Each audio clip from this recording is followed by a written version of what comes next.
Forster, and this is my resurrection story. My mom was a young mom, and she really wasn't ready for the responsibilities that being the mother of 2 children led to. So my grandfather and my grandmother took me in. My grandfather was everything to me. We had some rough experiences as children, some things that I really look back on, and I'm very thankful for my grandfather for instilling that love of the church in us and the love of Christ, because we really needed that to be able to hang on. I have 4 children now, 5 counting Nick. We have a happy life. He's really supported me through college. I've worked hard, really thought that I had everything that I wanted. I had my master's degree, just kept on searching and really couldn't see what I was missing.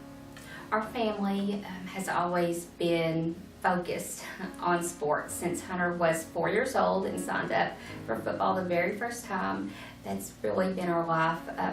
We met Pastor Darren and Katie 3 years ago whenever Kendall Brown was on our baseball team.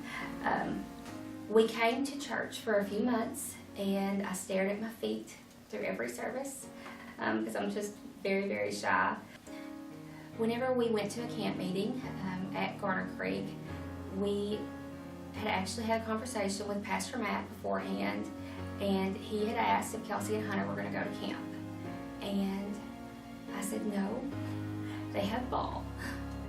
And I remember the service that night and the pastor talking about idols in your life. I had never felt so convicted in my life. All of a sudden, my life felt unsettled, and I felt like the Lord was redirecting my life. I remember sitting in Sunday school and Wednesday night groups and just hearing about God's purpose for your life. And I had really never thought about it before, and it just started working on me. I just really felt like that God was wanting me to use the gifts that I have for children to serve Him. I didn't understand what that meant. I just know that I did not sleep for days. And I remember whenever we went to pick up Parker from church camp, I ran to give him a hug, and then I think I ran almost as quickly to Pastor Darren, and I asked him to please let me in the church when we got back. I had just had a conversation with him about feeling a desire to be a pastor, that I felt like that's what God was calling me to do. And I prayed for the very first time at the altar, and I promised to give God everything that I had, whatever it cost me. I really didn't care from that moment on. Whenever I talked to Pastor Darren about my feeling that God was wanting me to be a pastor, I really, just another reason why I did not understand it is because I am so afraid of public speaking. That's the reason why I didn't even go to small groups at first. I do not like talking in front of grown-ups. It's just a fear that I've always had. And I just did not understand how God could use someone like me who has such strong fears about things like public speaking to be able to take me and use me for His purposes.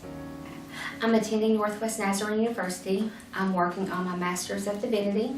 It's extremely hard. I know that by turning to God whenever I'm scared, I know that He's got this. All my life I've been searching to try to fill the hole that's inside of me. We did it through the sports, through my education, through school. I just felt like that was going to be enough. I just have a peace that every morning I wake up that nothing is too big for God to handle. And I know that as long as I keep Him first, that everything is going to work out. And I know that there's going to be troubles along the way, but I'm not scared anymore.